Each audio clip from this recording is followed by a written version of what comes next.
जो कुछ भी बड़ी चीज आती है इस मनुष्य के पास, वो किसी न किसी प्रकार व्यक्ति के माध्यम से आती है।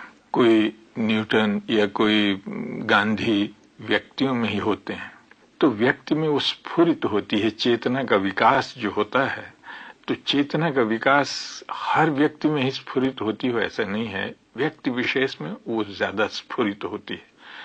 लेकिन मध्य युग में जो जिस बात का हमारे प्रगतिशील भाई जिसका विरोध करते हैं, वो व्यक्ति का ही एकमात्र हित, अर्थात मैं मुक्त हो जाऊं या मैं किसी व्यक्ति को मुक्त करने में समर्थ हो जाऊं, ये इतनी जो बुद्धि है ये सीमित बुद्धि का परिचायक है। ये जो धीरे धीरे जो मनुष्य का जो विकास हो रहा है, उस विकास में अगर आप देखें तो आधुनिक युग की 100-150 वर्षों का अगर आप इतिहास देखें तो कुछ दिन पहले तक साहित्य में ये धारणा बनी रही कि व्यक्ति की मुक्ति हो जाना सबसे उत्तम है।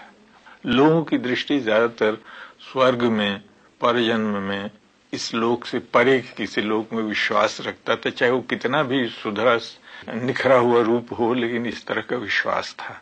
लेकिन धीरे धीरे आधुनिक युग के सूत्रपात के साथ जैसे जैसे वैज्ञानिक समृद्धि हमारी हुई है, सोचने की जो दिशा है वो थोड़ी बदली है। अब मनुष्य को किसी परलोक में या परजन्म में मुक्त करने की बात नहीं होती, पुण्यार्जन की बात नहीं समझी जाती, ये मनुष्यता का तकाजा माना जाता है। पूरे के पूरे समाज का उद्धार होना चाहिए। ये चेतना का जो परिष्कृत रूप है वो व्यक्ति विशेष के मन में आता है, लेकिन वो अगर उसी तक सीमाबद्ध रह जाए या कोई एक या दो व्यक्तियों तक वो सीमित रखे, जिसे वो अधिकारी समझता हो, ये सत्पात्र समझता हो, तो फिर वो जरा उतनी आजकल की दृष्टि में, और मैं समझता हूँ कि सही दृष्टि है, कि वो बहुत ऊंची चीज नहीं मानी जाएगी। होना ये चाहिए सामाजिक मनुष्य है, उसका कल्याण हो, वो मुक्त हो। इसे मैं सही अर्थों में प्रगतिशीलता समझता हूँ, किसी एक व्यक्ति का नहीं।